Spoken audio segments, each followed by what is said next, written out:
Nakahiga ako sa puting kama ng VIP suite sa St. Jude Medical Center. Pinagmamasdan ng dahan-dahang pagpatak ng gamot mula sa IV bag. Malamig ang hangin.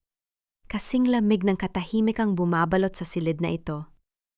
Ngunit ang katahimikang iyon ay biglang bumasag nang marinig ko ang bulungan sa labas ng bahagyang nakabukas na pinto. Siguraduhin mong nakasaad sa medical report na baog siya, Serafina.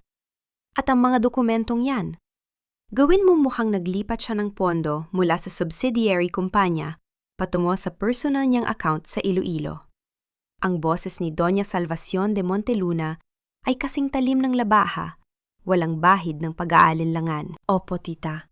Leandro will believe it, lalo na't sasabihin natin kaya siya nakunan ay dahil sa stress sa pagtatago ng pagnanakaw niya. Sagot ni Serafina, ang itinuring kong matalik na kaibigan. Isang mahinang halahak ang sumunod. Sayang ang 4 na sanggol sa loob ng tiyan niya, tita. Pero mas mabuting mawala sila kaysa magkaroon ng tagapagmana ang isang Valmores. Naramdaman ko ang tila paghinto ng mundo. 4? 4 ang dinadala ko. At balak nilang nakawin ang katotohanan ito sa akin. Sa loob ng 3 taon, ibinigay ko ang lahat sa pamilya Monteluna.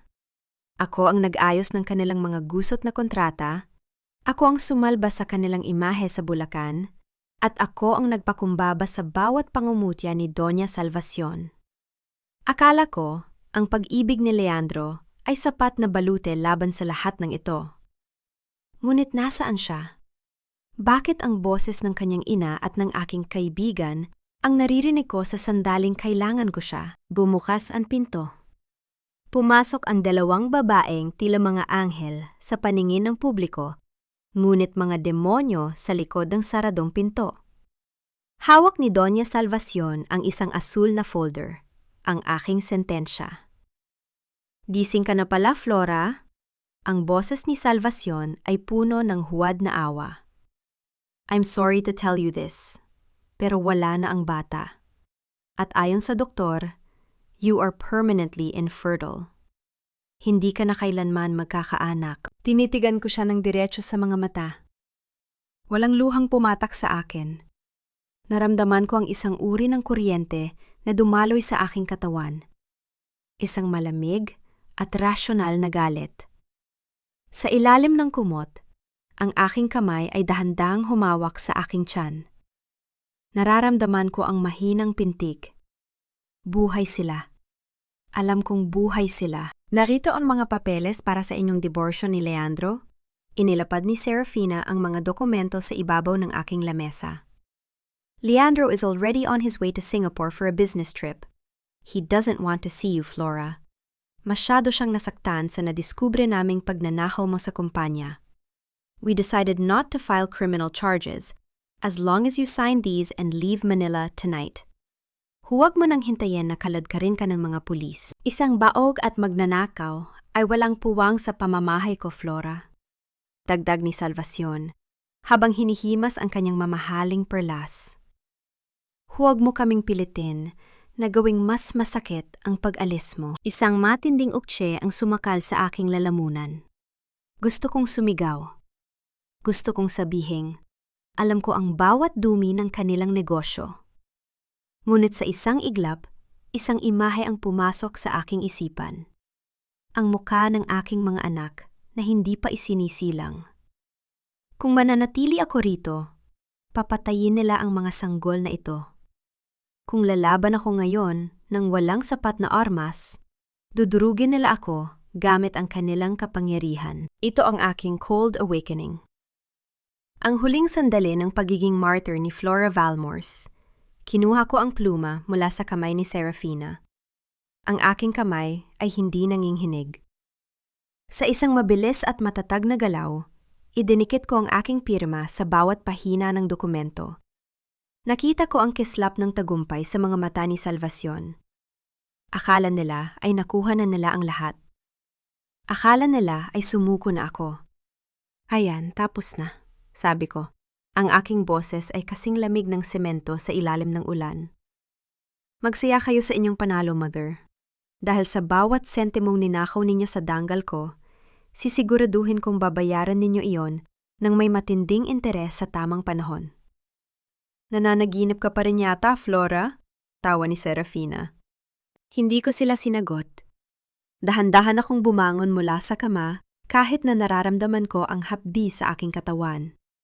Kinuha ko ang aking maliit na bag na naglalaman ng aking mga personal na dokumento at ang aking laptop na may lamang backup ng lahat ng illegal na transaksyon ng kumpanya na matagal ko nang pinag-aaralan sa gabi. Naglakad ako palabas ng VIP suite ng may taas noong dignidad. Bawat hakbang ko sa makintab na sahig ng ospital ay tila isang martsa ng digmaan. Pagdating ko sa lobby, sinalubong ako ni Dory, ang nurse na matagal ko nang tinulungan sa pagpapagagot ng kanyang ina. Ma'am Flora, saan po kayo pupunta? Masyado pa kayong mahina. Ang boses ni Dory ay puno ng pag-aalala. Dory, kailangan kong makaalis dito. Na yun din, bulong ko sa kanya, habang tinitingnan ang labas kung saan naghihintay ang ulan. Ang ultrasound, ang tunay na ultrasound, nasaan? Mabilis na kinuha ni Dory ang isang itim na sobre mula sa kanyang bulsa at ibinigay ito sa akin. Narito po, ma'am. 4 sila. Lahat sila ay may malakas na tibok ng puso. Huwag kayong mag-alala. Pinalitan ko ang record sa system bago pa nila nakuha. Isang manipis na ngiti ang gumuhit sa aking labi. Ito ang aking unang alas. Salamat, Dory. Manahimik ka lang. Hayaan mo silang maniwala na wala na ako. Sabi ko habang sumasakay sa naghihintay na taxi. Habang binabaybay ng sasakyan ang madilim na kalsada ng Maynila, tumanaw ako sa bintana. Ang mga ilaw ng lungsod ay tila mga bituin na unti-unting naglalaho sa aking paningin. Goodbye, Leandro. Goodbye, Salvacion. Bulong ko habang hinahaplos ang aking tiyan. 7 taon. Bibigyan ko kayo ng 7 taon para mabusog sa inyong mga kasinungalingan. Dahil pagbalik ko, sisiguraduhin kong ang pangalang Monteluna ang magiging pinakamalaking kahihiyan sa kasaysayan ng bansang ito. Biglang tumunog ang aking cellphone. Isang notification mula sa aking bank account. Ang huling pondo na inilaan ko para sa aking pag-alis ay biglang naging 0. Naka-freeze ang lahat. Naramdaman ko ang mabilis na tibok ng aking puso. Hindi pa man ako nakakalabas ng Manila, nagsimula na ang kanilang pag-atake. Ngunit sa halip na matakot, mas lalong tumibay ang aking paninindigan. Kinuha ko ang isang maliit na kwintas na nakatago sa lihim na bulsa ng aking bag. Isang locket na may lamang memory card. Masyado ninyo akong minaliit, sabi ko sa aking sarili. Ang taxi ay huminto sa tapat ng terminal ng bus patungong Iloilo. Ngunit sa gitna ng dilim, nakita ko ang isang itim na SUV na nakaparada malapit sa entrance. Ang driver ng sasakyan ay bumaba at tumingin ng diretso sa akin. Ito ay ang head of security ni Doña Salvacion. Ang bawat hakbang ng lalaking papalapit sa akin ay tila isang mabaga na pagpalo ng martilyo sa aking kabaong. Si Oscar, ang kanang kamay ni Doña Salvacion sa lahat ng maruruming trabaho, ay nakatayo sa harap ko na may mapanuyang ngiti. Ngunit sa halip na manginig ang aking mga tuhod, naramdaman ko ang isang uri ng katahimikan na tanging ang isang taong wala ng balak umatras ang makakaramdam. Ma'am Flora, pinapabalik po kayo ni Doña Salvacion. May nakalimutan daw po kayong pirmahan. Ang boses ni Oscar ay kasing gas-gas ng graba sa ilalim ng kanyang sapatos. Oscar, alam nating dalawa na walang pirma ang kailangan niya mula sa akin ngayong gabi. Ang kailangan niya ay ang aking pananahimik habang buhay. Sagot ko habang hinahawakan ng mahigpit ang aking bag. Tumingin ako ng diretso sa kanyang mga mata, isang titig na hindi niya inaasahan mula sa isang babaeng hiniwalayan at nakunan. Huwag na po nating dadaanin sa pilitan, ma'am. Sumama na po kayo ng maayos. Akman hahawakan niya ang aking braso nang itinaas ko ang maliit na locket na kinuha ko kanina. Sa loob nito, Oscar, ay ang bawat record ng bawat barya na ipinuhunan ko sa kumpanya ni Salvacion. Kung may mangyari sa akin sa terminal na ito, otomatikong mag-i-email ang lahat ng yan sa bawat news agency sa Maynila. Isama mo na ang listahan ng mga opisyal na binayaran ninyo para sa mga peke ninyong titulo ng lupa sa Bulacan. Ang boses ko ay nanatiling patag, kasing lamig ng semento sa ilalim ng ulan. Piliin mo, Oscar, ang katapatan mo sa isang matandang malapit nang mabulok ang sikreto o ang kalayaan mo. Nakita ko ang pag-aalinlangan sa kanyang mga mata. Sa loob ng 5 segundo, tanging ang tunog ng ulan na bumabagsak sa bubong ng terminal ang namayani sa pagitan namin. Dahan-dahan niyang ibinaba ang kanyang kamay. Tumalikod ako at sumakay sa bus na paalis na. Iyon ang huling beses na nakita ko ang anino ng pamilya Monteluna sa loob ng 7 taon. Lumipas ang mga panahon na tila mga pahina ng isang makapal na libro na puno ng dugo, pawis at luha. Sa isang maliit na bayan sa Iloilo, sa isang bahay na ang tanging yaman ay ang ingay ng 4 na maliliit na tinig, doon muling nabuo ang aking pagkatao. Mama, si Gael po! Kinuha ang tinapay ko! Ang sigaw ni Giselle ay bumasag sa aking malalim na pag-iisip habang nagbabasa ako ng civil code sa gitna ng gabi. Gael, ibalik mo yan sa kapatid mo. Ang malambot ngunit matatag kong utos. Pinanood ko ang aking mga anak, ang 4 na hiyas na inakala ni na Salvacion ay wala na. Si Gabriel, ang aking panganay, ay nakaupo sa sulok, tahimik na nagbabasa ng aklat. Siya ang may pinakamahina na puso sa pisikal na aspeto, ngunit siya rin ang may pinakamatalas na isipan. Si Gael at Giselle, ang aking mga makukulit na kambal, at si Gracia, ang bunso na laging nakakapit sa aking palda. Ang 7 taon sa Iloilo ay hindi naging madali. Nagtrabaho ako bilang encoder sa umaga at nag-aral ng batas sa gabi. Ang bawat gabing puyat ako ay iniaalay ko sa 4 na mukhang ito. Sila ang naging gasolina ko upang isalba ang aming buhay. Natutunan kong maging matapang sa gitna ng kahirapan at maging matalino sa harap ng mga taong gustong manamantala. Ngayon, sa harap ng aking lamesa, nakapatong ang aking lisensya bilang isang ganap na abogada. Attorney Florencia Valmores. Wala na ang pangalang Monteluna. Isang gabi, habang nanonood kami ng balita, isang pamilyar na muka ang lumitaw sa screen. Si Leandro de Monteluna. Nakatayo sa harap ng isang construction site sa Bulacan. Kasama niya si Serafina, na ngayon ay head na ng legal department ng kumpanya. Ang De Monteluna Group ay nakatagtang simulan ang pinakamalaking subdivision project sa Bulacan.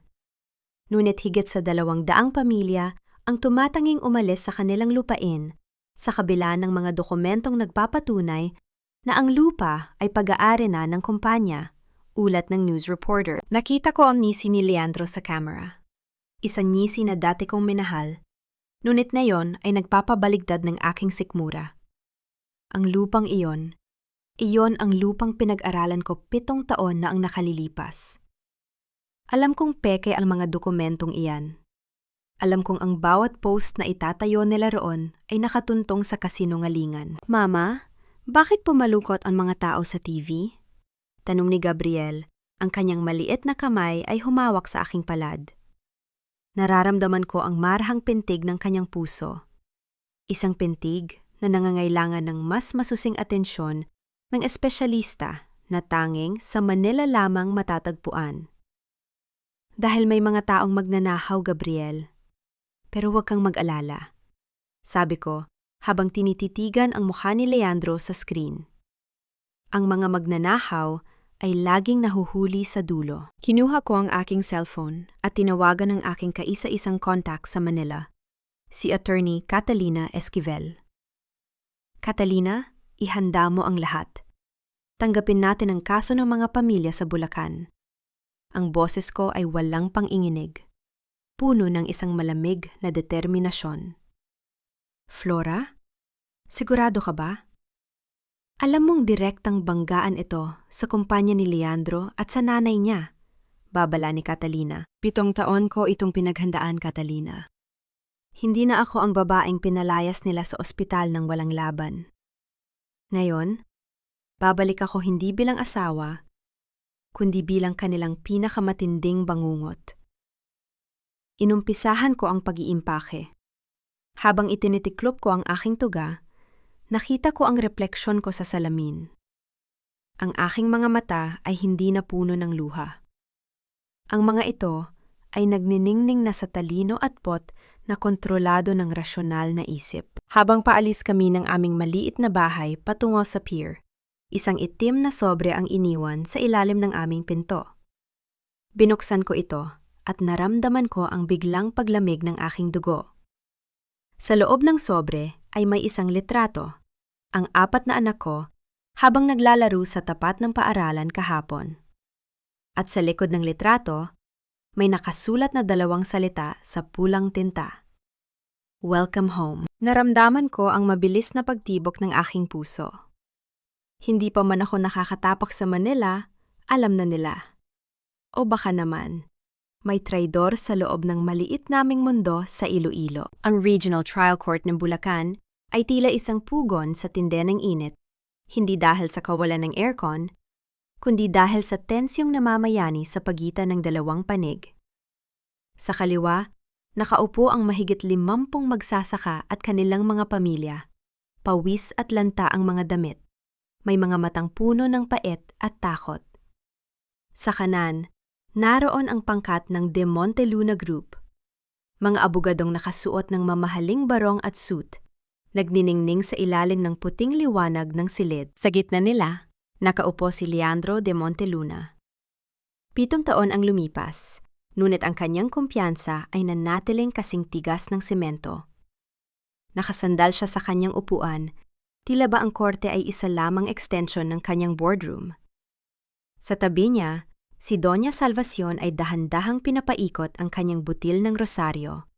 Ang kanyang muka ay nababalot ng huwad na kabanalan. Your Honor, simula ni Serafina Vergara, ang head of legal ng kumpanya, ang boses niya ay malamyos, ngunit may talim.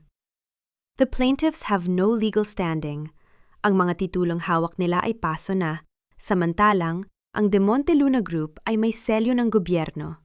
We are just here to reclaim what is rightfully ours for the sake of progress. Isang mahinang bulungan ng kawalan ng pag-asa ang gumapang sa hanay ng mga magsasaka. Nakita ko ang paghihisi ni Leandro, isang nising nagsasabing tapos na ang laban bago pa man ito magsimula.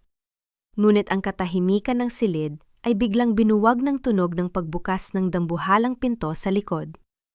Ang bawat pares ng mata ay lumingon. Ang tunog ng bawat matatag na hakbang ng aking sapatos sa makintab na tiles ay tila isang pagbilang ng oras para sa kanilang pagbagsak. Nakapuyod ng maayos ang aking buhok. Suot ang isang itim na power suit na nagbibigay diin sa aking tindig. Hawak ko ang aking briefcase nang may otoridad na hindi nila kailanman nakita sa babaeng baog at magdanakaw na pinalayas nila 7 taon na ang nakalilipas. Humanhin sa aking pagkaantala, Your Honor. Ang aking boses ay pumutol sa hangin, kasing lamig ng yelo at kasing talim ng katarungan. I am Attorney Florencio Valmores. I am here to enter my appearance as the lead counsel for the residents of Bulacan. Nakita ko ang dahan-dahang pagtayo ni Leandro. Ang kanyang baso ng tubig ay muntik ng mabitawan. Ang kanyang panga ay bahagyang bumagsak sa gulat. Ang kislap ng kumpiyansa sa kanyang mga mata ay biglang napalitan ng puro at malinaw na takot. Tila nakakita siya ng multo sa gitna ng panghali. Flora, ang pabulong na tawag ni Leandro ay sapat na upang marinig ko kahit na malayo ako sa kanya. Hindi ko siya binigyan ng kahit isang sulyap ng emosyon. Naglakad ako patungo sa harapan, ilampasan ang hilera ng mga De Monteluna na tila ba sila ay mga aninong walang saysay. Attorney Vergara, sabi ko habang inilalapag ang aking mga dokumento sa mesa sa tapat ni Serafina. Pinasa ko ang inyong manipesto. Masyado yata kayong naging malihain sa paggawa ng kasaysayan. Ang titulong sinasabi ninyong selyado ng gobyerno ay bunga ng isang huwad na pirma mula sa isang opisyal na matagal nang pumanaw bago pa man nailabas ang dokumento. That is a lie. Sinisiraan mo lang ang kumpanya. Singhal ni Doña Salvacion. Ang kanyang rosaryo ay napatigil sa pag-ikot. Namumula ang kanyang muka sa galit at iritasyon. Sino ka ba para manghimasok dito? You are nothing but a gold digger. Hinarap ko ang aking dating biyenan. Mumiti ako ng napakatipid, isang ngiting hindi umabot sa aking mga mata. Ang uktse na naramdaman ko noong gabi sa ospital ay tila naging gasolina ng aking talino sa sandaling ito. I am the attorney of the people you tried to bury, Doña Salvacion. Sagot ko, ang bawat salita ay may bigat ng isang pinal na hatol. At tungkol sa pagiging gold digger? Huwag kayong mag-alala, hindi ko kailangan ang ginto ninyo. Nandito ako para bawiin ang dangal na inakala ninyong ninakaw ninyo sa akin kasama ng aking mga anak. Napatigil ang buong korte. Maging ang judge ay tila nakuha ng aking presensya.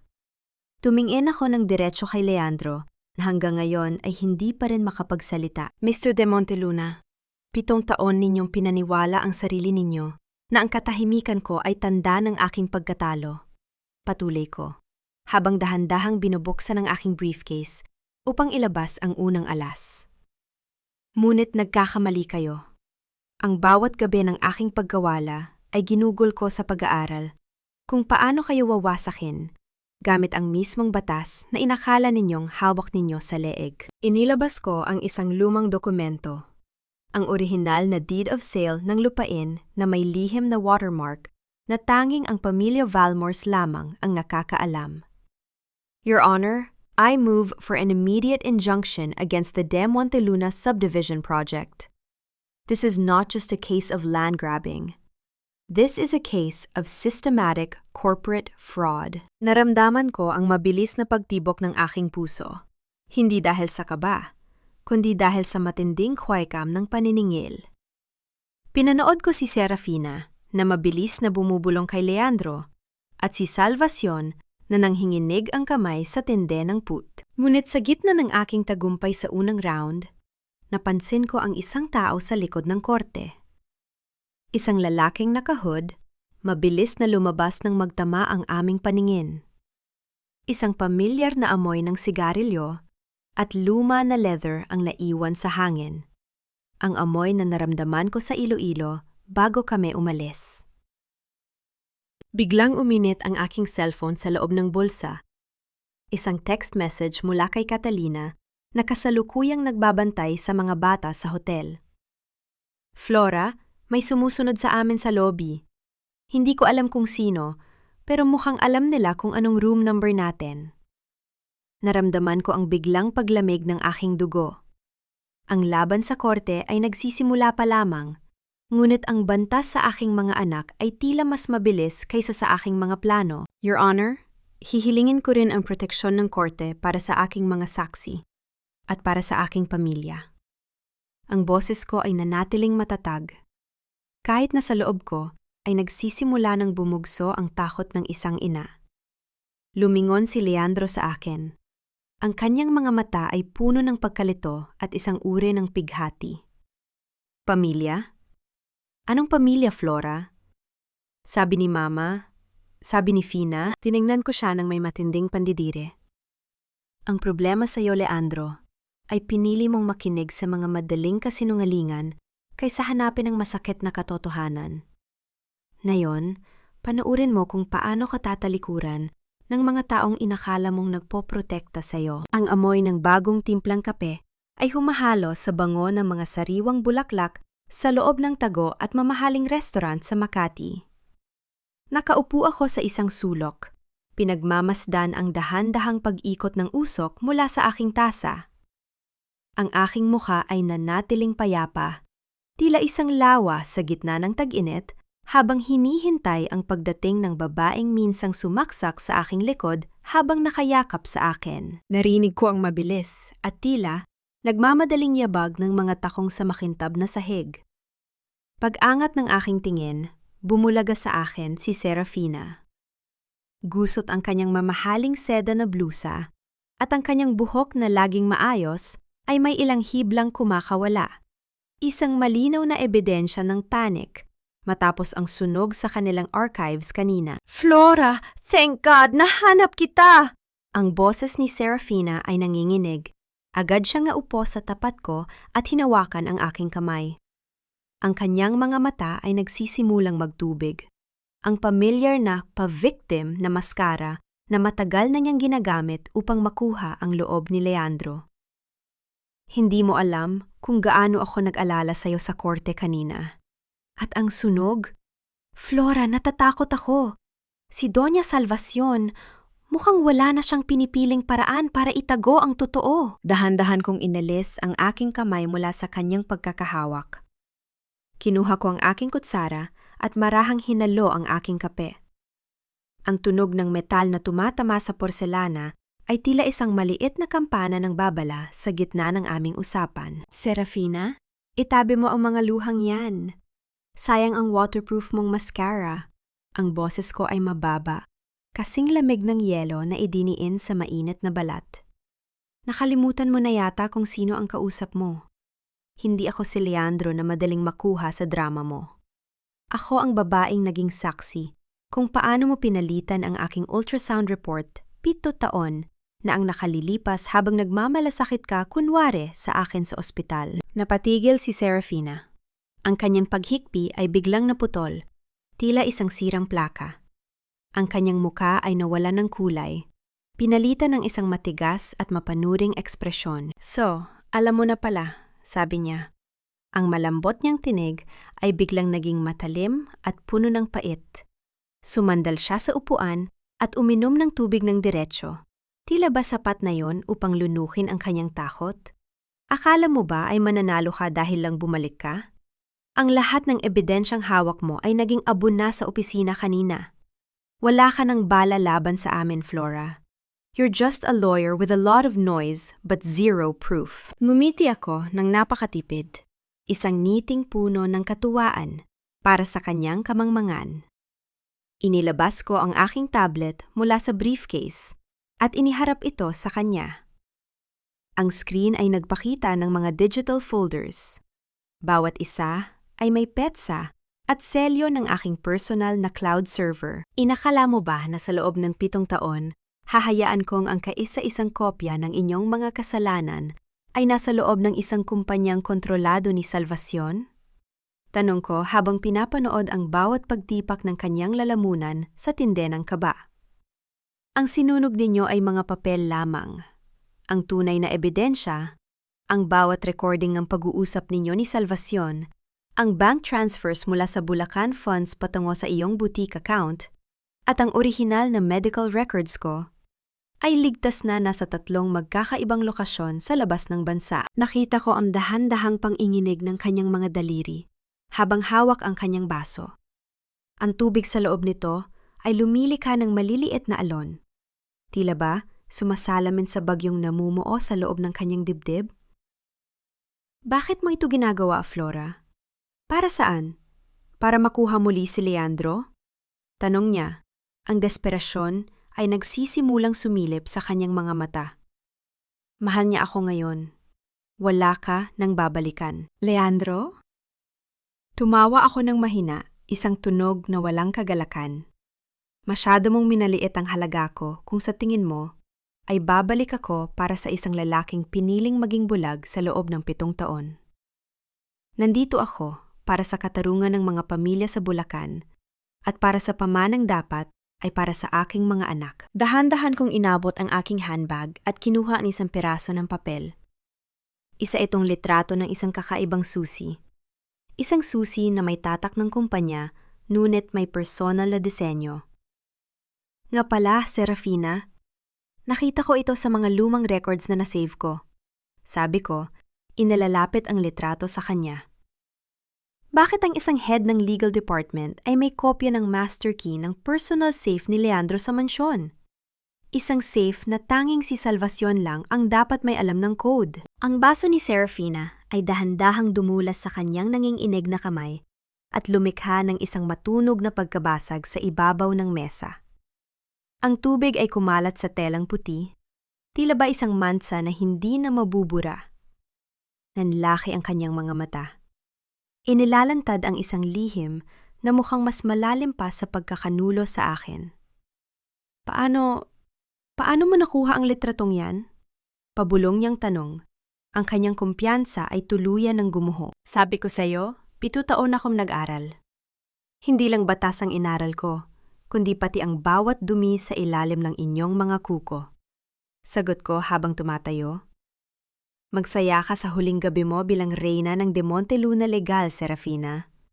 Dahil bukas, ang bawat maskara mo ay isa-isang mahuhulog sa harap ng korte. Tinalikuran ko siya ng walang pag-aalinlangan. Ngunit bago ako makalabas ng pintuan, ang aking cellphone ay muling nag-vibrate. Isang tawag mula kay Catalina. Flora, kailangan nating dumiretso sa ospital. Si Gabriel, nawalan siya ng malay. Ang kanyang heart monitor, ang pulse rate niya ay bumabagsak. Naramdaman ko ang tila paghinto ng pintig ng sarili kong puso.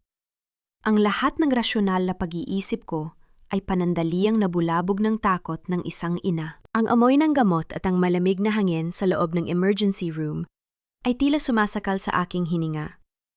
Nakatitig ako sa likod ng pintong kristal kung saan pilit na isinasalba ng mga doktor ang buhay ni Gabriel. Ang paulit-ulit na tunog ng monitor na nagbabala sa mabilis na paghina ng pintig ng puso ng aking anak ay tila mga saksak sa aking pandinig. Sa labas ng pasilyo, nakaupo sina Gael, Giselle at Gracia sa isang mahabang bench, yakap ni Catalina. Ang kanilang maliliit na mukha ay nababalot ng takot. Isang takot na hindi dapat nararanasan ng mga batang nasa murang edad. Attorney Vamors. Ang boses ng doktor ay humila sa akin pabalik sa realidad. Lumabas siya mula sa ER, ang kanyang mukha ay seryoso at may bahid ng pagmamadali. Critical ang lagay ni Gabriel. Ang kanyang puso ay masyadong nahihirapan. Kailangan natin siyang isailalim sa isang agarang procedure. Ngunit kailangan muna natin ng sapat na supply ng dugo. He has a very rare blood type, AB negative. At sa kasamaang palad, ang blood bank namin ay kasalukuyang walang stock. Naramdaman ko ang tila paghinto ng daloy ng aking dugo. AB negative. Ang aking dugo ay O positive. Hindi ako maaring maging donor.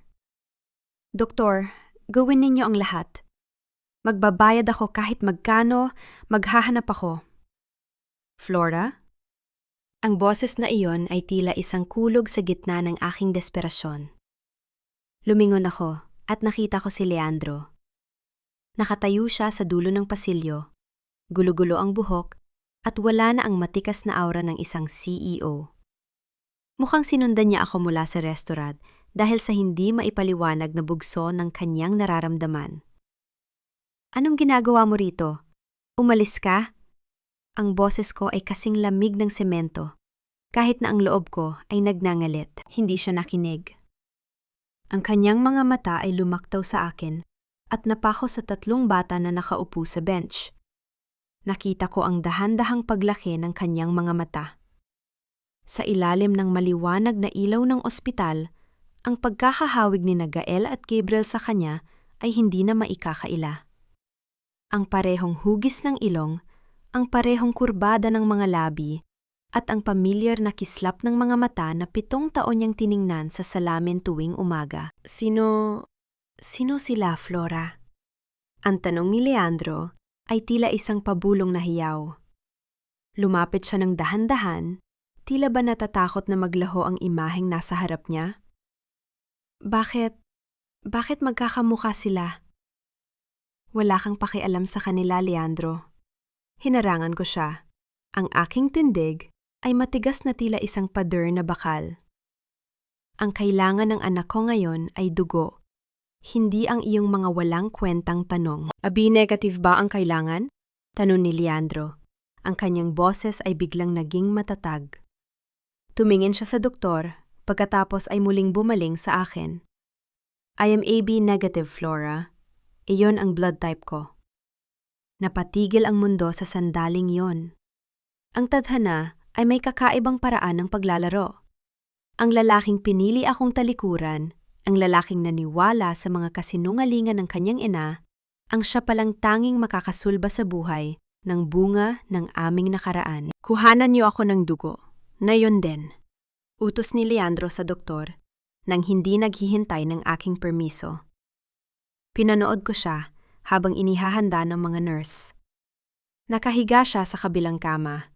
Ang isang manipis na hose ay naguugnay sa kanyang ugat patungo sa bag na magliligtas kay Gabriel. Ang katahimikan sa loob ng silid ay nababalot ng isang uri ng tensyon na hindi ko maipaliwanag. Tumingin si Leandro sa akin. Ang kanyang mga mata ay puno ng pighati at pagsisisi. Bakit, Flora? Bulong niya habang dahan-dahang dumadaloy ang kanyang dugo. 7 taon akong pinaniwala ni Mama na sumama ka sa ibang lalaki. Sinabi niya sa akin na ipinalaglag mo ang anak natin dahil ayaw mo ng pananagutan. I looked for you, but the record said you left the country. Ang problema sa iyo, Leandro, ay masyado kang naging komportable sa mga kwentong madaling pakinggan. Sagot ko habang nakatingin sa monitor ni Gabriel. Mas madaling maniwala na ako ang masama kaysa harapin ang katotohanang ang nanay mo ay isang halimaw. At ikaw, isang duwag na hindi man lang nag-abala na hanapin ang asawa niya sa sarili niyang bayan. Matapos ang 1 oras, ang kulay sa mukha ni Gabriel ay nagsimulang bumalik. Ang kanyang pulse rate ay naging mas pantay. Dahan-dahang lumapit si Leandro sa glass window ng ICU. Doon, sa unang pagkakataon, nakita niya ang 4 na bata na magkakasama. Sina Gael, Giselle, at Gracia ay nakadikit ang mga maliliit na palad sa salamin. Pinagmamasdan ang kanilang kapatid. Napatitig si Leandro sa 4 na magkakaparehong mukha. Ang kanyang mga kamay ay nagsimulang manginig. Naramdaman ko ang matinding uktsena na namumuo sa kanyang dibdib. Ang rurok ng pagkaunawa na ang 7 taon ng kanyang buhay ay itinayo sa isang dambuhalang kasinungalingan. Dahan-dahan siyang lumingon sa akin. Ang kanyang mga mata ay nagniningning sa tindi ng emosyon. Flora, ang 4 na batang ito, sila ba ang mga sanggol na sinabi ni Fina na nawala? Sila ba ang mga anak ko? Initigan ko siya ng matagal. Walang kurap. Sila ang mga anak ko, Leandro. Ikaw? Ikaw ay isang estrangero na nagkataong may katugmang dugo. Huwag mong isipin na ang isang bag ng dugo ay sapat na para bayaran ang 7 taon na pangungulila nila sa isang ama. Sa sandaling iyon, bumukas ang pinto ng elevator sa dulo ng pasilyo. Lumabas si Doña Salvacion, kasunod si Serafina. Pagkakita sa aming lahat, ang rosaryo sa kamay ng matanda ay halos mahulog sa sahig. Ang kanyang mukha ay naging kasing puti ng pader ng ospital. Leandro, anong ginagawa mo rito kasamang babaeng yan?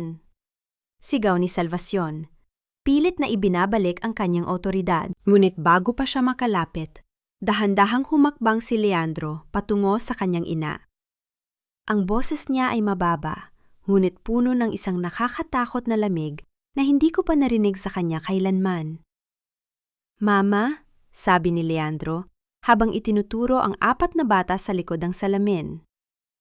Ipaliwanag mo sa akin, bakit ang 4 na patay na anak ko ay nakatayo sa harap ko ngayon at humihinga? Ang bawat pagpikit ng aking mga mata ay tila isang marang pagbilang ng mga piraso ng katotohanang unti-unting nadudurog. Nakaupo ako sa tabi ng kama ni Gabriel, pinagmamasdan ng kanyang mahimbing na pagtulog matapos ang matagumpay na operasyon. Ang tanging ingay sa silid ay ang marahang pag-ugong ng aircon at ang regular na paghinga ng aking anak. Ngunit ang katahimikang ito ay biglang binuwag ng pag-vibrate ng aking cellphone sa ibabaw ng lamesa. Isang notification mula sa aking secure server ang bumulaga sa akin. Unauthorized access. Evidence folder, 04 Bulacan case. Naramdaman ko ang mabilis na pag-igting ng aking panga. Ang folder na yon ang naglalaman ng listahan ng mga testigo at ang mga bank records na magpapatunay sa money laundering ng De Monteluna Group. Mabilis kong tiningnan ang source ng login. Ang IP address ay nagmula sa loob mismo ng ospital na ito. Dahan-dahan akong tumayo, hindi inaalis ang tingin sa monitor.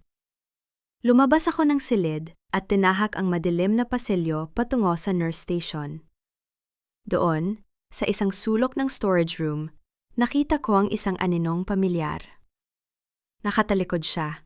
Mabilis na nagtitipa sa isang laptop. Dory! Ang boses ko ay tahimik. Ngunit sapat na upang magpatalon sa gulat sa babaeng itinuring kong tagapagligtas 7 taon na ang nakalilipas.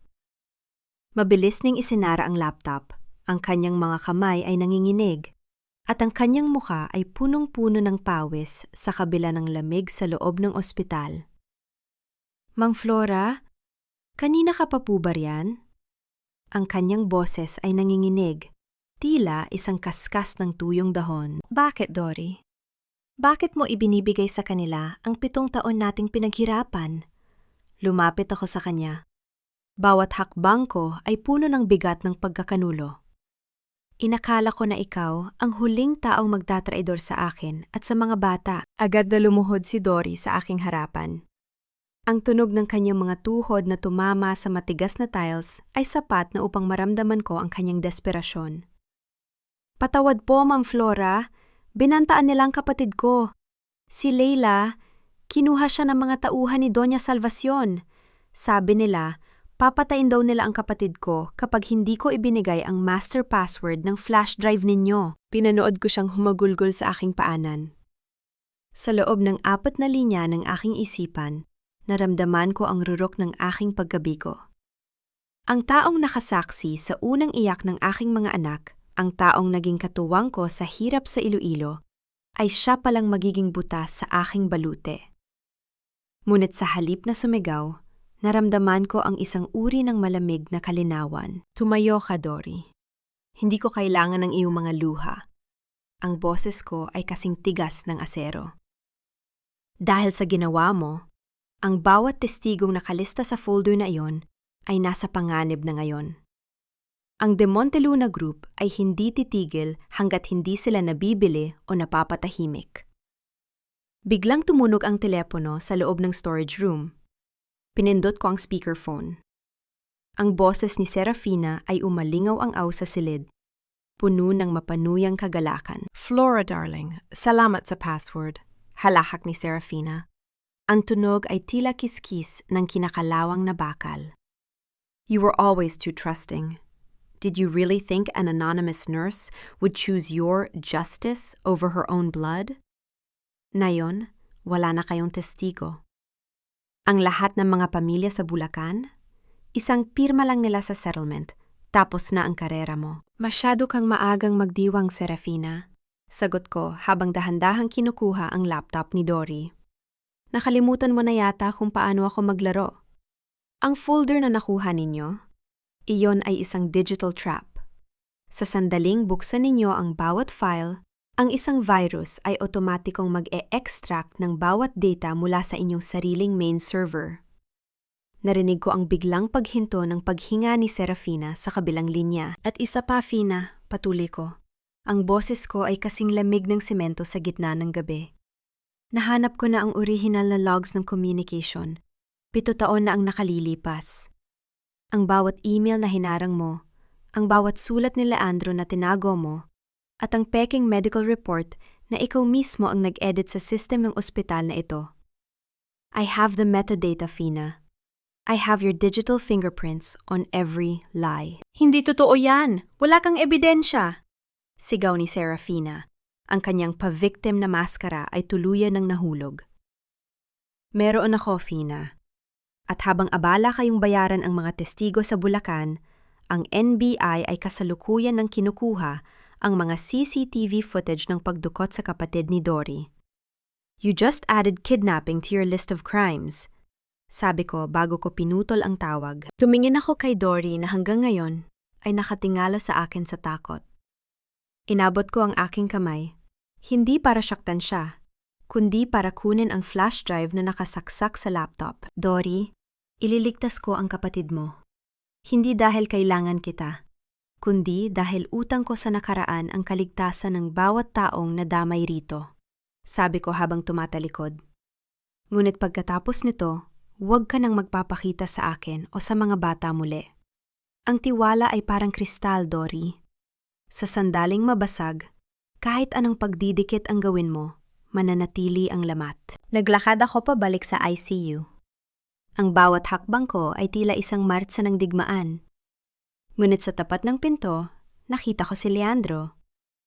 Nakapayo siya roon, hawak ang isang lumang sobre, ang sobreng naglalaman ng mga pekeng breakup letters na isinulat ni Serafina 7 taon na ang nakalilipas.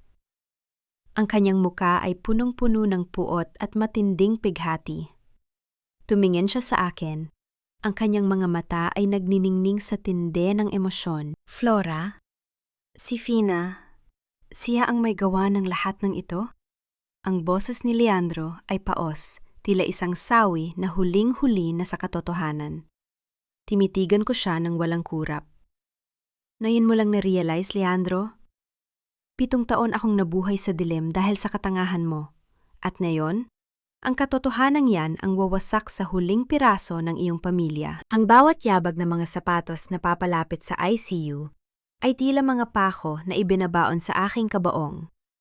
Ngunit ang bawat tibok ng aking puso ay nananatiling kalmado.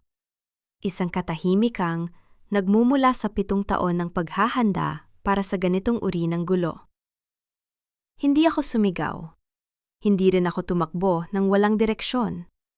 Sa halip, mabilis kong hinila ang 3 bata patungo sa loob ng ICU at nirelok ang pinto mula sa loob. Leandro, kung gusto mong patunayan na may silbi ka bilang ama, tumayo ka riyan at huwag mong hayaang may makapasok sa pintong ito. Ang utos ko ay maikli kasing lamig ng semento, habang mabilis kong itinitipa ang isang code sa aking cellphone. Napatayo si Leandro. Ang panginginig ng kanyang mga kamay ay napalitan ng isang uri ng desperadong tapang. Humalang siya sa tapat ng pinto, ang kanyang malapad na balikat ay naging tanging harang sa pagitan ng panganib at ng aming mga anak. Ngunit bago pa man makarating ang mga armadong lalaki sa aming palapag, ang tunog ng mabilis na pagbukas ng elevator sa kabilang dulo ng pasilyo ay umalingaw-ngaw. Isang grupo ng mga lalaking nakaitim na suit at may mga earpiece ang mabilis na humarang sa mga suspect. Ang bawat kilos nila ay mabilis, propesyonal, at walang bahid ng pag-aalinlangan. Sa gitna nila, lumabas ang isang babaeng nakasuot ng puting trench coat. Nagniningning ang kanyang matikas na tindig sa ilalim ng mga ilaw ng ospital. Si Attorney Catalina Cata Esquivel. Masyado ka namang nagmamadali, Flora. Akala ko ba ay maghihintay ka sa signal ko? Ang boses ni Cata ay puno ng otoridad habang dahan-dahang lumalapit sa amin. Hindi man lang sinusulyapan ang kaguluhang kasalukuyang inaayos ng kanyang mga security men sa pasilyo. Pinagmasdan ko ang aking kasamang abogado. Si Cata ay hindi lang basta isang kasapi ng aking legal team. Siya ang aking double-edged sword. Sa loob ng maraming taon, alam ko na may sarili siyang agenda laban sa mga De Monteluna. Ngunit pinili kong manahimik dahil kailangan ko ang kanyang bagsik. Matapos masiguro na kontrolado na ang sitwasyon, pumasok kami sa isang pribadong lounge sa loob ng ospital. Ang amoy ng kape at antiseptic ay muling sumalubong sa amin. Naupo kami sa tapat ng isa't isa. Ang isang baso ng wine ay inilapag ni Cata sa mesa, kahit na madaling araw pa lamang. Sino ang mga lalaking yon, Cata? Tanong ko habang pinagmamasdan ang aking refleksyon sa madilim na likido sa loob ng baso. Mga bayarang tauhan ni Doña Salvacion. Desperado na ang biyenan mo, Flora. Alam niyang kapag nagising si Gabriel at lumabas ang resulta ng DNA test sa publiko, mawawala ng saysay ang bawat kasinungalingang itinanim niya sa isip ni Leandro. Sagot ni Cata bago uminom ng diretsyo. But let's be honest, Flora. Hindi lang katarungan para sa mga pamilya sa Bulacan ang dahilan kung bakit ka narito. You want to see them crawl. Ang katarungan ay hindi tungkol sa damdamin, Cata. Ito ay tungkol sa balanse. Ang boses ko ay nanatiling rasyonal. Gusto ko silang managot sa bawat sentimong ninakaw nila sa mga magsasaka at sa bawat taon na ninakaw nila sa buhay ng mga anak ko. Tumawa si Cata, isang mapait at maikling halahak. Balance o paghihigante?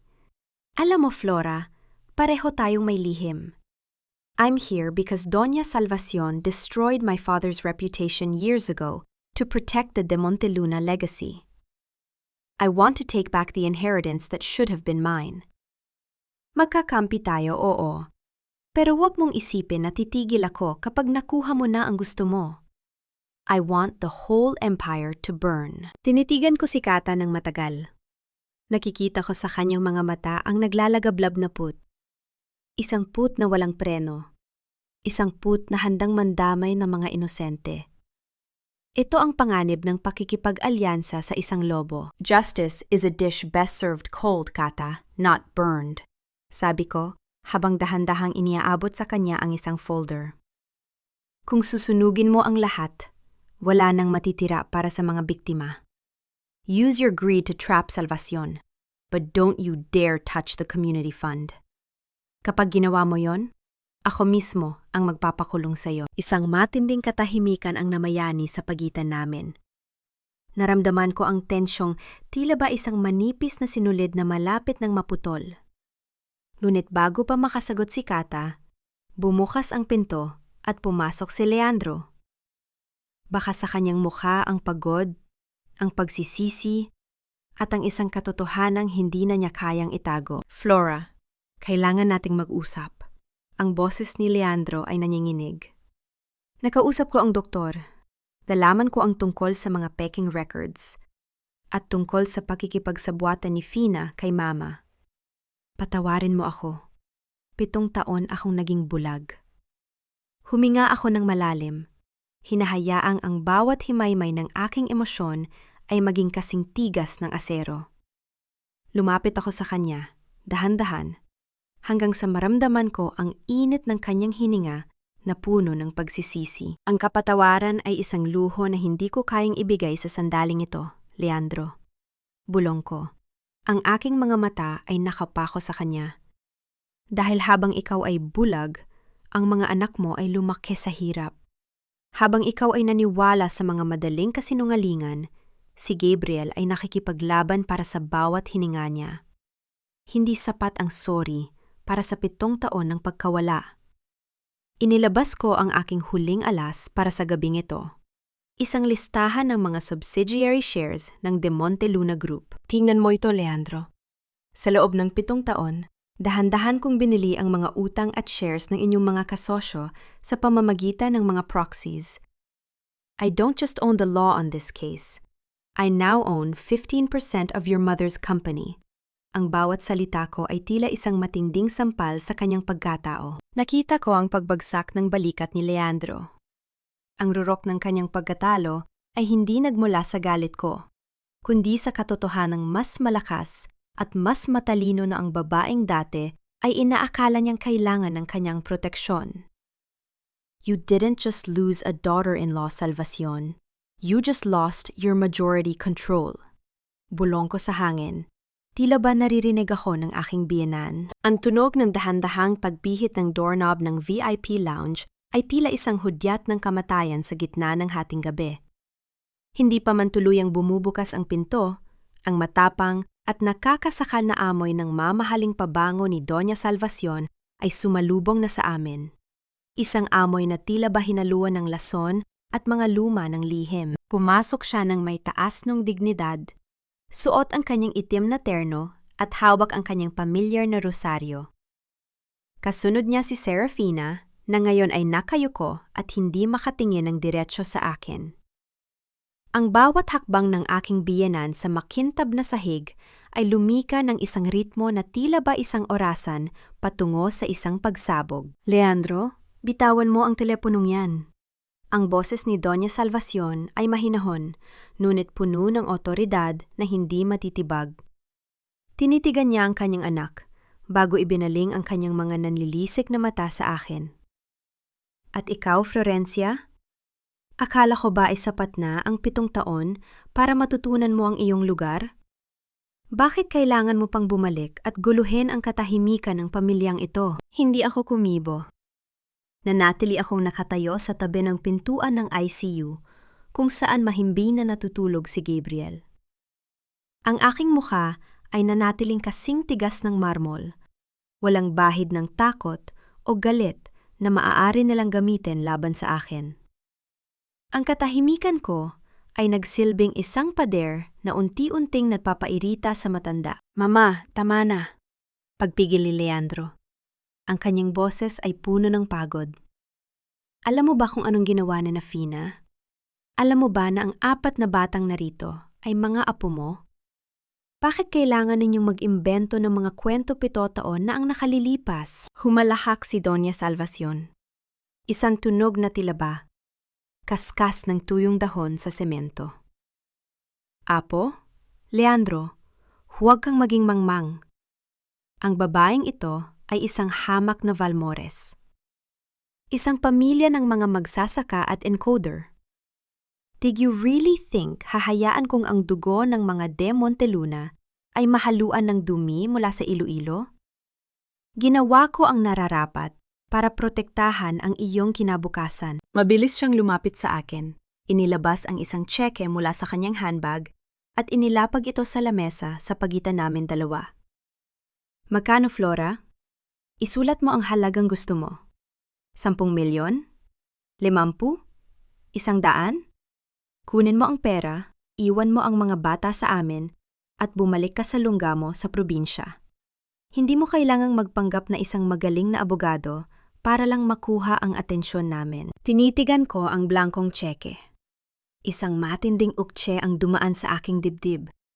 Hindi dahil sa insulto sa aking pagkatao, kundi dahil sa tindi ng kanyang kawalan ng puso. Para sa kanya, ang bawat buhay ay may katapat na presyo. Para sa kanya, ang 4 na hiyas ko ay mga ari-arian lamang na maaari niyang bilhin. Dahan-dahan kong kinuha ang tseke. Nakita ko ang mabilis na pagngisi sa mga labi ni Serafina. Akala niya ay kagat na ako sa pain. Ngunit sa isang mabilis na galaw, pinunit ko ang papel sa 4 na bahagi at marahan itong binitawan sa hangin. Ang bawat piraso ay dahan-dahang lumanding sa sapatos ni Doña Salvacion. Ang problema sa inyo, Mother, ay masyado ninyong minamahal ang inyong pera na nakalimutan ninyong hindi nito kayang bilhin ang talino. Ang boses ko ay tahimik, kasing lamig ng hanging nagmumula sa aircon ng ospital. Akala ninyo ba ay bumalik ako rito dahil kailangan ko ng barya mula sa inyong bulsa? Napakayabang mo! Sigaw ni Salvacion. Ang kanyang maskara ng pagiging aristokrata ay tuluyan ng nahulog. Wala kang kahit ano. You are just a lawyer representing a group of beggars in Bulacan. Sa isang piti ko lang, maaari kong ipasarang opisina mo at ipakulong ka sa kasong pagnanakaw na hindi natuloy 7 taon na ang nakalilipas. Ngumiti ako ng napakatipid. Isang niting puno ng katuwaan para sa kanyang kamangmangan. Huwag ninyong gamitin ang pagnanakaw sa harap ko, Salvacion. Dahil kung magbibilangan tayo ng nanakaw, baka hindi sapat ang buong De Monteluna Group para bayaran ang lahat ng lupang kinamkam ninyo sa mga magsasaka. Kinuha ko ang aking tablet mula sa aking briefcase at ipinakita sa kanya ang isang listahan ng mga major shareholders ng kanilang subsidiary companies. Inakala ninyo ba na sa loob ng 7 taon, tanging civil code lang ang binabasa ko sa gabi? Tanong ko, habang pinapanood ang dahan-dahang paglaki ng kanyang mga mata. Sa pamamagitan ng 4 na magkakaibang proxy company sa Singapore at Iloilo, dahan-dahan kong binili ang bawat shares na ibinebenta ng inyong mga disgruntled partners. Right ngayon, I officially own 15% of the De Monteluna Holdings. Hindi lang ako abogado ng mga pamilya sa Bulacan, Salvacion. Ako na ngayon ang inyong kaisa-isang pinakamalaking external stockholder. Natahimik ang goong silid. Maging si Leandro ay napatigil sa paghinga. Ang katotohanang ang babaeng inakala nilang pulubi ay kasalukuyan ng may hawak sa leeg ng kanilang kumpanya ay tila isang matinding sampal na yumanig sa pundasyon ng kanilang kapangyarihan. Hindi ito maaari. Peke ang mga dokumentong yan. Hysterical na sabi ni Serafina. Akmang aagawin ang tablet sa aking kamay. Mabilis akong humarap sa kanya. Ang aking titig ay sapat na upang mapako siya sa kanyang kinatatayuan. Subukan mong idikit ang kamay mo sa akin, Fina, at sisiguraduhin kong ang unang resolusyon na isusumite ko sa board meeting bukas ay ang iyong kagarang pagpapatalsik dahil sa gross misconduct at falsification of medical records. Lumingon ako kay Doña Salvacion na ngayon ay nanginghinig na ang buong katawan sa tinde ng galit at takot. Ang kanyang rosaryo ay kumakaluskos sa kanyang kamay. Ngunit alam kong walang kahit anong dasal ang makakasulba sa kanya sa sandaling ito. You didn't just lose a daughter-in-law. 7 taon na ang nakalilipas, Salvacion. Bulong ko, habang dahan-dahang isinusuot ang aking blazer. You just lost your majority control. At tungkol sa mga anak ko, huwag niyo na silang tatangkang hawakan muli. Dahil sa susunod na magkita tayo sa korte, sisiguraduhin kong ang bawat kasinungalingang itinanim nyo ay magsisilbing pako sa inyong kabaong. Tinalikuran ko sila ng may taas noong bignidad. Ang bawat hakbang ko sa pasilyo ng ospital ay tila isang martsa ng tagumpay. Ngunit sa gitna ng aking kagalakan, naramdaman ko ang marahang pag-vibrate ng aking cellphone sa aking palad. Isang tawag mula sa isang unknown number. Pagpindot ko ng answer, ang narinig ko ay hindi boses, kundi ang iyak ni Gracia, ang aking bunsong anak na naiwan sa hotel room kasama si Catalina. Mama, may mga lalaking pumasok. Si Tita Kata, duguan po siya. Mama, help us! Naramdaman ko ang tila paghinto ng pintig ng aking puso. Ang lahat ng rasyonal na pag-iisip ko ay panandaliang nabulabog ng takot ng isang ina. Lumingon ako sa likod at nakita ko ang isang mabilis na pagniisi sa mga labi ni Doña Salvacion bago siya tuluyang pumasok sa elevator. You might own the company, Flora. Pabulong na sabi ng aking biyanan sa gitna ng pagsasara ng pinto ng elevator. But I own the ground where your children stand. Ang bawat mabilis na pag-ihip ng malamig na hangin mula sa aircon ng sasakyan ay hindi sapat upang palamigin ang nagbabagang galit sa aking dibdib. Habang mabilis kaming bumabaybay patungo sa Regional Trial Court, ang aking mga daliri ay mahigpit na nakakapit sa aking cellphone. Wala nang luha. Wala nang puwang para sa takot. Ang bawat panginginig ng aking kalamnan ay ginawa kong matulis na sandata ng rasyonal na pag-iisip. Rivera, ulat. Ang boses ko ay tahimik, kasing lamig ng semento sa ating gabi. Ma'am, kontrolado na ang hotel. Ang mga tauhan ni Doña Salvacion ay na-neutralize na ng ating backup team. Si Attorney Kata ay nagtamo ng galos sa braso, pero ligtas na sila ng mga bata. Kasalukuyan silang inililipat sa ating secure facility sa Antipolo. Ang ulat ng aking head of security sa kabilang linya. Isang malalim na buntong hininga ang pinakawalan ko. Isang buntong hiningang hindi narinig ng sinuman. Ang aking mga anak ay ligtas. Ngayon, ang tanging natitira ay ang tapusin ang halimaw na nagtangkang pumitas sa aking mga iyas. Pagbaba ko sa tapat ng gusali ng korte, ang kislap ng mga kamera ng media ay tila mga bituin na sumasabog sa aking harapan. Hindi ako umiwas. Naglakad ako ng may taas noong dignidad sa gitna ng mga reporter. Ang bawat tunog ng aking mga takong sa semento ay tila isang martsa ng katarungan. Sa loob ng courtroom, ang hangin ay mabigat at puno ng amoy ng luma na papel at tensyon. Nakaupo si Doña Salvacion sa kabilang panig, nagniningning sa kanyang mamahaling perlas, habang si Serafina ay abala sa pag-aayos ng kanyang mga peking dokumento. Pagkakita sa akin, isang mapanluhong ngisi ang gumuhit sa labi ng aking binan. Tila ba kampante siyang ang kanyang mga tauhan sa hotel ay nagtagumpay. Tumayo ang lahat. Ang malakas na anansyon ng court sheriff ay bumasag sa katahimikan. Pumasok ang hukom, at ang matunog na pagbagsak ng kanyang martilyo sa ibabaw ng lamesang kahoy ay tila isang hudyat ng pagsisimula ng digmaan. Attorney Valmores, maari mo nang simula ng iyong cross-examination sa testigo ng depensa. Ang utos ng hukom. Tumayo ako ng dahan-dahan. Inayos ko ang aking tuga ng may sadyang bagal. Hinahayaang maramdaman ni na Salvacion ang bigat ng bawat segundo. Lumapit ako sa witness stand kung saan nakaupo ang municipal assessor ng Bulacan, ang taong binayaran nila upang kilalanin ang mga pekeng titulo. Mr. Assessor, simula ko. Ang aking tinig ay mababa. Ngunit umaalingaw-ngaw sa bawat sulok ng silid. Ipinapakita sa dokumentong isinumite ng De Monteluna Group ng paglilipat ng lupain ay inaprubahan noong Mayo ng nakaraang taon. Tama ba? Oo po, Attorney Valmors.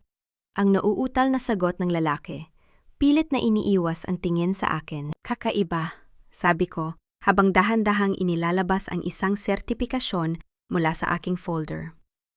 Dahil ang opisyal na pumirma sa dokumentong ito, si Mr. Arnaldo Reyes, ay pumanaw na 2 buwan bago pa dumating ang petsang nakasulat dito. Maliban na lamang kung ang inyong kumpanya ay may kakayahang kumuha ng pirma mula sa kabilang buhay, isang mahinang bulungan ang gumapang sa buong korte. Nakita ko ang biglang pag-igting ng balikat ni Leandro na nakaupo sa likuran ni Salvacion. Ang kanyang muka ay nagsisimulang mabahiran ng matinding pag-aalinlangan. Your Honor, objection, speculation, sigaw ni Serafina. Ang kanyang boses ay pumiyok sa tinde ng kaba. Overruled, ang malamig na sagot ng hukom. Naglakad ako palapit sa mesa ni Doña Salvacion. Huminto ako ng sapat na lapit upang maamoy ang kanyang matapang na pabango. Tiningnan ko siya ng diretso sa mga mata. Isang titig na nagsasabing, alam ko ang bawat dumi niya. Hindi lang pirma ng patay ang ginamit ninyo, Salvacion. Bulong ko. Sapat lamang para siya at ang kanyang legal team ang makarinig. Ginamit ninyo rin ang buhay ng aking mga anak bilang pananakot. Ngunit makalimutan ninyo yata, ang isang inang pinitasan ng bunga ay hindi basta-basta susuko. Siya ay nagiging isang lason na dahan-dahang papatay sa inyong imperyo. Kinuha ko ang aking huling dokumento para sa sesyong ito. Isang transaksyon mula sa isang offshore bank sa Caymans. Your Honor, nais ko ring isumite ang ebidensyang ito. Ang pondo na dapat ay pambayad sa mga magsasaka sa Bulacan ay hindi napunta sa kanila. Sa halip, ito ay inilipat sa isang kumpanyang pagmamay-ari ni Miss Serafina Vergara sa Singapore. At ang huling pirma sa transfer request? Ito ay nanggaling sa personal na account ni Doña Salvacion de Monteluna. Ang matunog na paghingal ng mga tao sa loob ng korte ay tila isang musika sa aking pandinig. Si Serafina ay napaupo ng marahas. Ang kanyang muka ay naging kasing puti ng papel. Si Doña Salvacion naman ay mahigpit na napahawak sa kanyang rosaryo. Ang bawat butil nito ay tila nanginginig sa kanyang mga kamay. Lumingon ako kay Leandro. Nakatitig siya sa akin. Ang kanyang mga mata ay puno ng pighati, gulat, at isang uri ng pot na hindi para sa akin, kundi para sa mga taong nasa tabi niya. Sa gitna ng tensyon, ang pinto ng courtroom ay muling bumukas. Pumasok ang isang lalaking nakauniporme ng NBI, may dalang isang selyadong sobre. Naglakad siya patungo sa hukom at may ibinulong. Naramdaman ko ang mabilis na pagtibok ng aking puso. Ang aking rasyonal na isip ay nagsasabing, ito na ang huling pako. Counsel, ang boses ng hukom ay seryoso. May bagong ebidensyang isinumate ang NBI. Isang video footage mula sa isang security camera sa hotel kaninang umaga at isang audio recording mula sa isang nakatagong device. Lumingon ako kay Salvacion. Ang kanyang maskara ng pagiging matikas ay tuluyan ng gumuho. Ang kanyang mga labi ay nanginginig, pilit na bumubuo ng mga salitang hindi lumalabas. Ang bawat bulong at singhap sa loob ng korte ay tila isang malakas na agos ng tubig na dahan-dahang tumatangay sa pundasyon ng imperyo ng mga De Monteluna. Nakatayo si Leandro sa witness stand. Ang kanyang kanang kamay ay nakataas sa hangin, habang ang kanyang mga mata ay nakapako sa akin. Puno ng pagsisisi, pighate, at isang uri ng determinasyong matagal ko nang hindi nakikita sa kanya. Mr. De Monteluna, ang boses ng hukom ay bumasag sa nakabibinging katahimikan. Naiintindihan mo ba ang bigat ng iyong gagawin? Ikaw ay tatestigo laban sa kumpanyang pinamunuan mo at laban sa iyong sariling ina. Naiintindihan ko po, Your Honor.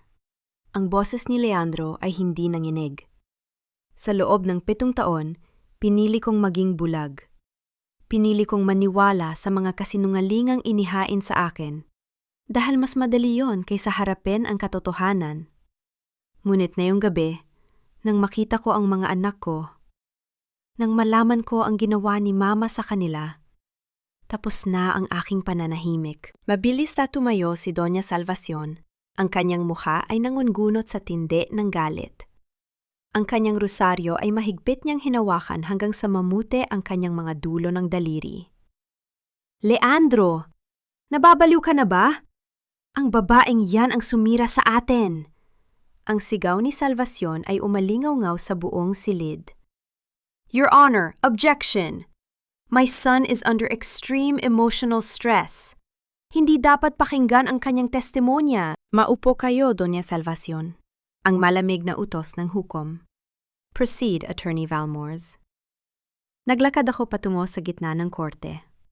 Ang bawat tunog ng aking sapatos sa marmol ay tila isang matatag na ritmo ng isang huling paghuhukom. Inilabas ko ang isang tablet at pinindot ang play button para sa ebidensyang isinumitay ng NBI. Sa malaking screen ng korte, lumitaw ang isang malinaw na video. Ipinapakita roon ang loob ng hotel room kaninang umaga. Nakita namin ang mga armadong lalaki na pilit na pumapasok.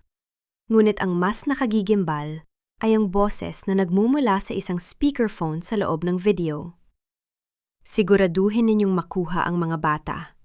Kapag lumaban si Flora, huwag kayong mag-atubiling gamitin ang dahas.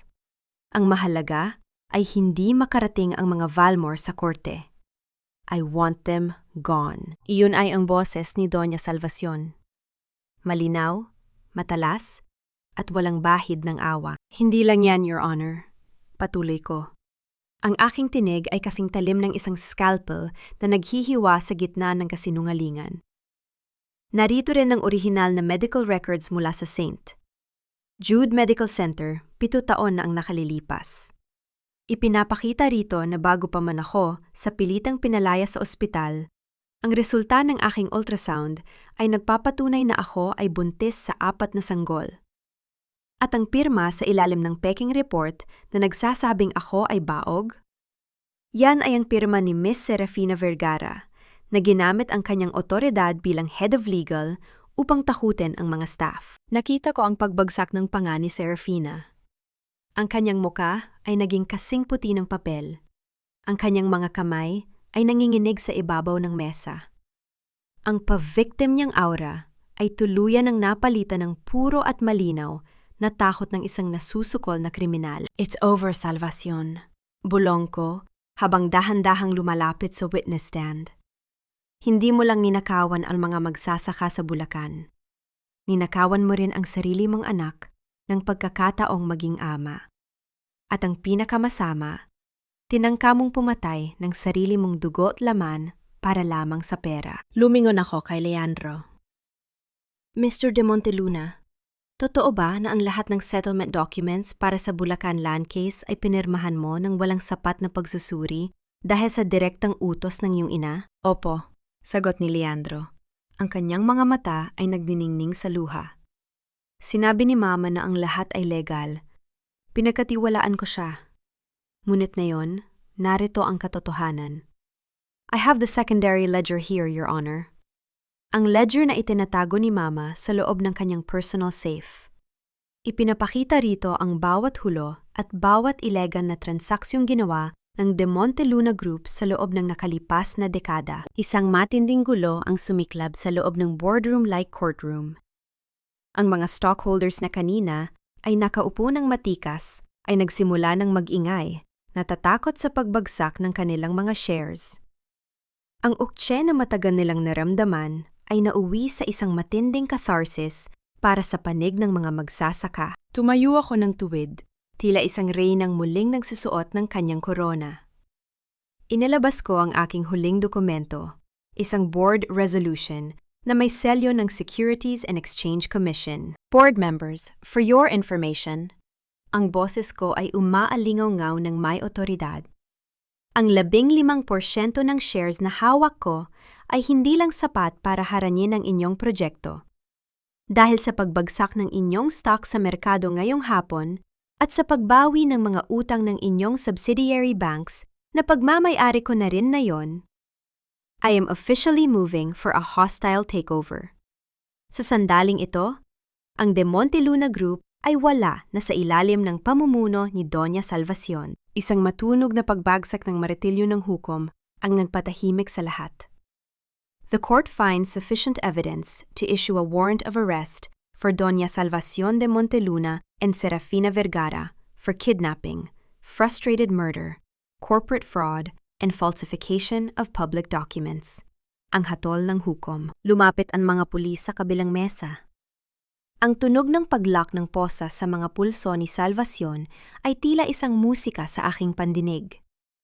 Ang bawat hikbi ni Serafina at ang bawat sigaw ng aking biyenan ay tila mga huling nota ng isang sirang kanta.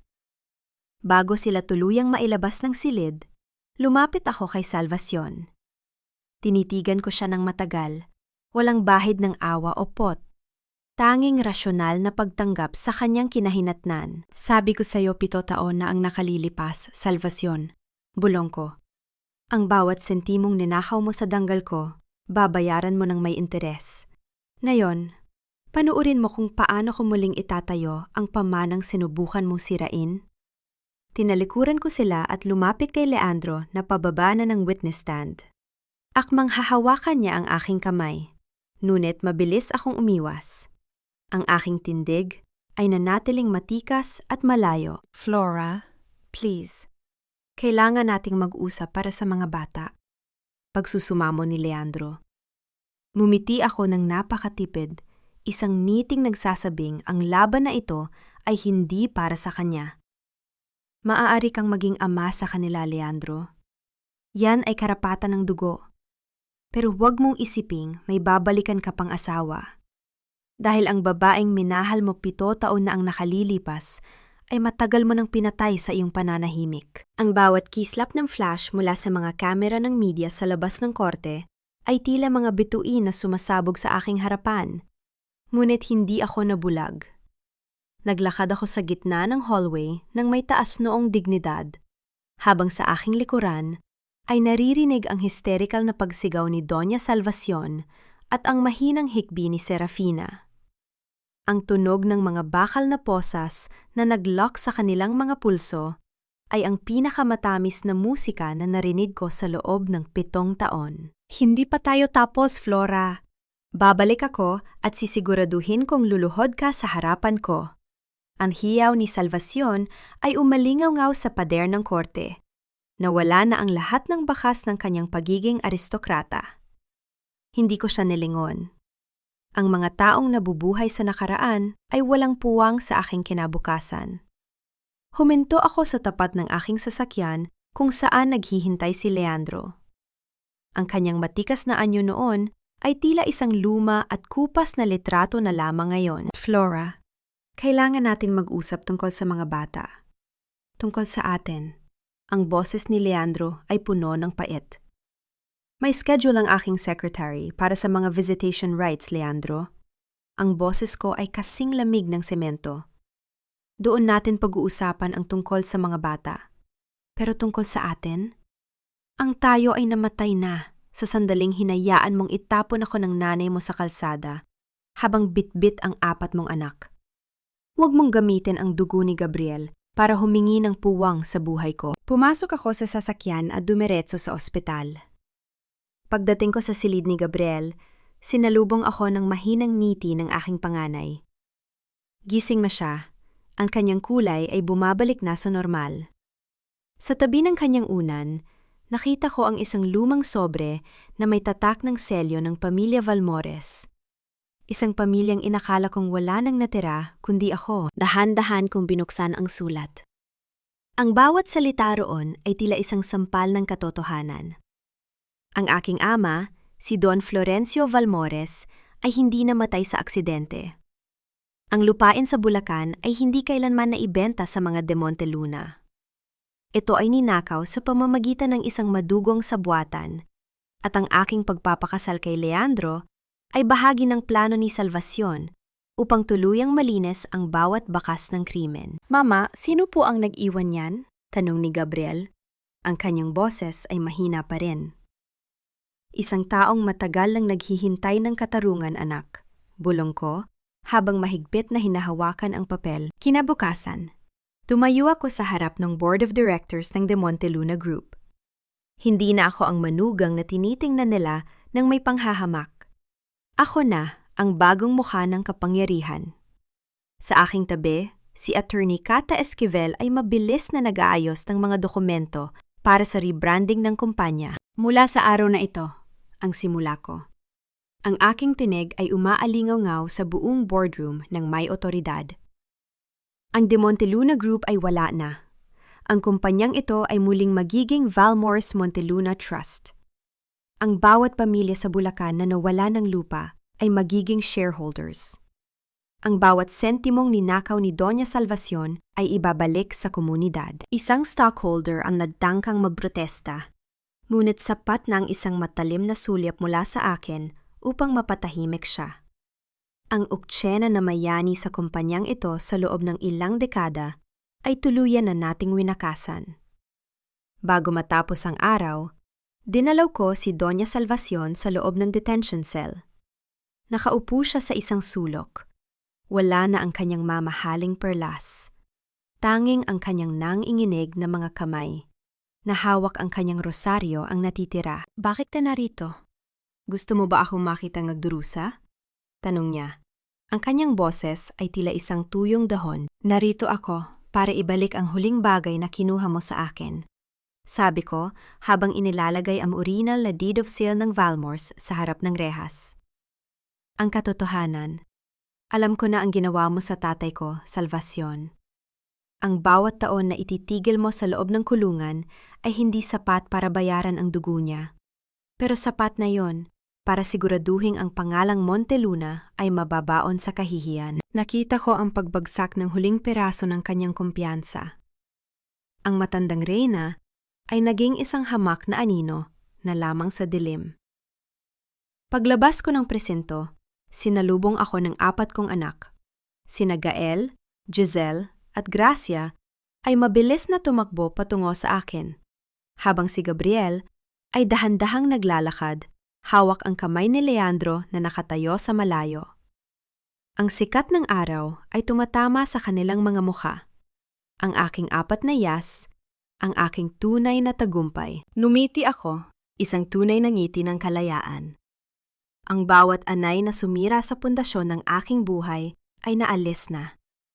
Ang reyna ay hindi lang nakabalik, siya ay muling bumuo ng isang kahariang walang bahid ng kasinungalingan. Ang bawat tibok ng aking puso ay tila isang mabilis na pagtambol sa gitna ng nakabibinging katahimikan ng hapon. Nakatayo ako sa harap ng lalaking may mga pilat sa mukha. Ang aking mga mata ay nakapako sa kanyang pamilyar na kislap ng paningin. Ang amoy ng luma at basang lupa na dala ng hangin ay tila isang tulay na nag-uugnay sa akin sa isang nakaraang akala ko ay tuluyan na nating ibinaon sa limot. Tatay? Ang pabulong kong tawag ay halos tangayin ng hangin. Ngunit sapat na yon upang makita ang dahan-dahang pagtulo ng luha mula sa mga matang saksi sa napakaraming pait. Inilahad niya ang kanyang nanginginig na kamay. Isang kamay na punong-puno ng mga gasgas at pilat. Ngunit tila ba may dalang init na matagal kong hinanap? 7 taon kitang binantayan sa dilim, Florencia. 7 taon akong nanalangin na dumating ang araw na ito. Ang araw na ikaw na mismo ang wawasak sa pader na itinayo ni Salvacion. Sa loob ng aking bagong opisina, sa gitna ng bango ng mga sariwang bulaklak at amoy ng bagong latalang mga dokumento, isinalaysay ng aking ama ang katotohanan. Hindi siya namatay sa aksidente. Siya ay itinago ng isang lihim na alyansa ng mga magsasaka sa Bulacan matapos siyang tangkaying ipapatay ng mga De Monteluna. Nanatili siyang buhay sa anino. Tinitipon ang bawat piraso ng ebidensyang ginamit ko sa korte habang hinihintay ang aking pagbabalik. Justice is not a sprint, my daughter. It is a long, painful marathon. Bulong ni tatay habang hinahaplos ang aking pisingi. At ngayong araw, natapos mo na ang takbo ng may taas noong dignidad. 1 buwan matapos ang huling paghuhukom, tumayo ako sa tapat ng Engrandeng Gusali sa gitna ng Iloilo. Isang bagong karatula ang nagminingning sa ilalim ng sikat ng araw. Valmores at Associates, Legal and Community Defense. Ito ang aking tunay na kaharian. Isang opisina na hindi itinayo sa pagnanakaw, kundi sa pagsisilbi sa mga taong walang boses. Pumasok si Leandro. Bit-bit ang 4 na hiyas ng aking buhay. Nakasuot siya ng simpleng polo. Wala na ang kanyang mamahaling relo at ang aura ng kapangyarihan. Tinitigan ko siya habang binababa niya sina Gabriel, Gael, Giselle at Gracia. Ang bawat bata ay masayang yumakap sa aking binti. Ang kanilang mga tawa ay tila isang musika na nagpapagaling sa bawat lamat ng aking puso. Flora, handa na ang mga dokumento para sa educational trust ng mga bata, sabi ni Leandro. Ang kanyang boses ay mababa at puno ng respeto. I already resigned from all corporate positions. Pupunta ako sa Mindanao para tumulong sa rehabilitasyon ng mga lupain doon.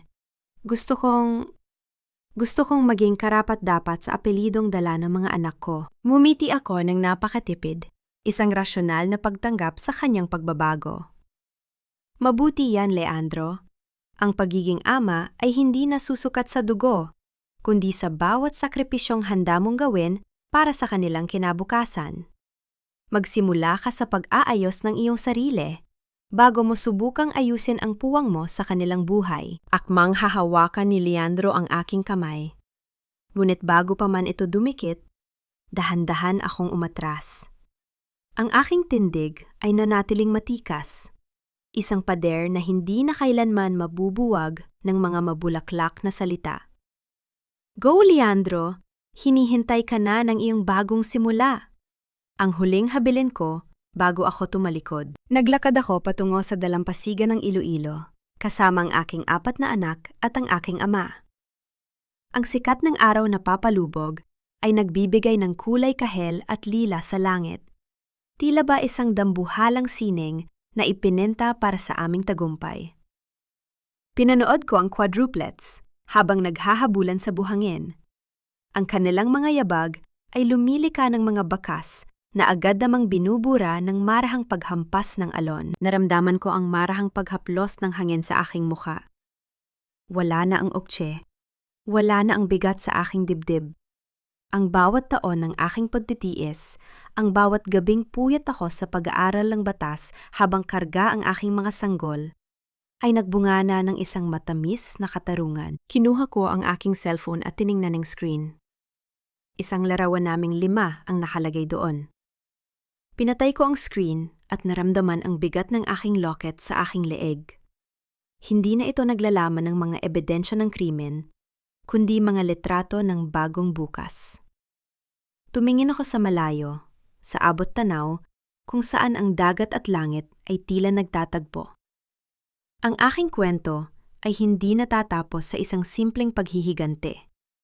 Ito ay nagsisimula sa isang pamanang binuo sa katatagan at katotohanan. Mama, halika na po! May nakita kaming starfish! Ang masayang sigaw ni Gracia. Dahan-dahan akong lumapit sa kanila. Bawat hakbang ko sa malambot na buhangin ay puno ng katiyakan.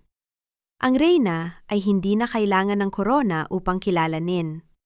Ang kanyang lakas ay nasa bawat niti ng kanyang mga anak at sa kapayapaang nahanap niya sa sarili niyang mga tuntunin. Huminga ako ng malalim. Tinadamdam ang sariwang hangin ng kalayaan. Ang bawat unos na dumaan sa aking buhay ay nagsilbi lamang na gasolina upang patigasin ang aking paninindigan. Hindi ako biktima. Bulong ko sa hangin habang pinagmamasdan ang huling sinag ng araw. Ako ang kanilang tadhana.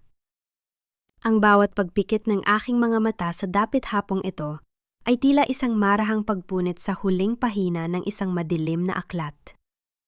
Ang mga sugat na dati ay nagdurugo at tila hindi na maghihilom ay unti-unti nang naging mga pilat, mga paalala ng aking katatagan, hindi ng aking pagkatalo. Sa bawat umaga na nagdadala ng liwanag sa aking silid sa Iloilo, ang amoy ng kape at ang sariwang simoy ng dagat ay hindi na hinaluan ng amoy ng lason at kasinungalingan. Nakatayo ako sa harap ng malawak na bintana ng aking opisina, ang Valmore's Legal Center. Mula rito, nakikita ko ang mga tao sa kalsada, ang mga pamilyang nabigyan namin ng pagkakataong makuha ang kanilang mga lupain, at ang mga kababaihang dati ay walang boses. Ngunit ngayon ay mayroon ng sandigan. Ang tagumpay ko ay hindi nasusukat sa dami ng shares na hawak ko sa kumpanya, kundi sa dami ng buhay na muling nabigyan ng pag-asa dahil sa aking paninindigan. Sina Doña Salvacion at Serafina ay nananatiling nakapiit, isang madilim na pagtatapos para sa mga reynang binuo ang kanilang kaharian sa ibabaw ng luha ng iba. Ayon sa aking mga balita, si Salvacion ay unti-unti nang nilalamon ng kanyang sariling puot sa loob ng selda, habang si Serafina ay naging isang hamak na anino na lamang. Kinalimutan ng lipo ng dati ay pilit niyang pinaso. Nagtanong ang marami kung napatawad ko na ba si Leandro. Ang sagot ko ay simple. Pinatawad ko na ang aking sarili sa pananatiling tahimik ng masyadong matagal. Ang pagpapatawad sa kanya ay hindi nangangahulugan ng pagbabalik sa dati. Pinatawad ko siya sa pamamagitan ng pagbitaw sa lason ng galit upang hindi na siya magkaroon ng kapangyarihan sa aking kasalukuyan. Hinahayaan ko siyang maging ama sa aming 4 na anak. Ngunit ang pintuan ng aking puso bilang asawa ay matagal ko nang isinara at nilagyan ng matibay na kandado. Mama, ready na po si Lolo. Malapit na mag-start ang Sunset Cruise. Ang masayang sigaw ni Gabriel mula sa ibaba. Lumingon ako at nakita ko ang aking 4 na hiyas, sina Gabriel, Gael, Giselle at Gracia. Sila ay malulusog, matatalino at puno ng kabutihan. Sa likod nila, nakatayo ang aking ama, si Don Florencio, nagdiningning ang mga mata sa kagalakan habang pinagmamasdan ang kanyang mga apo. Ang aming pamilya ay hindi na muling mabubuwag ng anumang bagyo. Ipinakita ko sa mundo na ang pagtitimpi ay hindi kahinaan. Ang pananahimik ko noon ay ang pagtitipon ng bawat patak ng katotohanan upang maging isang baha na tatangay sa bawat traidor. Sa bawat babaeng nakikinig sa aking kwento, nawa ay maalala ninyo. Ang inyong halaga ay hindi itinatakda ng taong tumalikod sa inyo. Kayo ang arhitekto ng inyong sariling tadhana. Huwag kayong matakot lumaban kapag ang inyong dignidad ay niyuyurakan, dahil ang katarungan ay laging dumarating sa mga taong marunong maghintay at gumamit ng kanilang talino. Inayos ko ang aking puting blazer at lumakad patungo sa pintuan. Ang tunog ng aking mga hakbang ay tila isang matatag na ritmo ng isang babaeng muling nahanap ang kanyang sarili. Wala na ang takot. Wala na ang ukse. Ang tanging natira ay ang kapayapaan ng isang inang nagwagi sa kanyang pinakamatinding digmaan. Lumabas ako ng gusali at sinalubong ng mainit na yakap ng aking mga anak. Habang naglalakad kami sa dalampasigan, pinapanood ang pagsabog ng mga kulay sa langit, ramdaman ko ang tunay na kalayaan. Ang kwento ko ay hindi natatapos sa isang happy ending na nakadepende sa isang lalaki. Ito ay nagtatapos sa isang bagong simula na nakadepende sa aking sariling lakas. Ako si Florencia Valmores, at sa wakas, ang aking buhay ay akin na.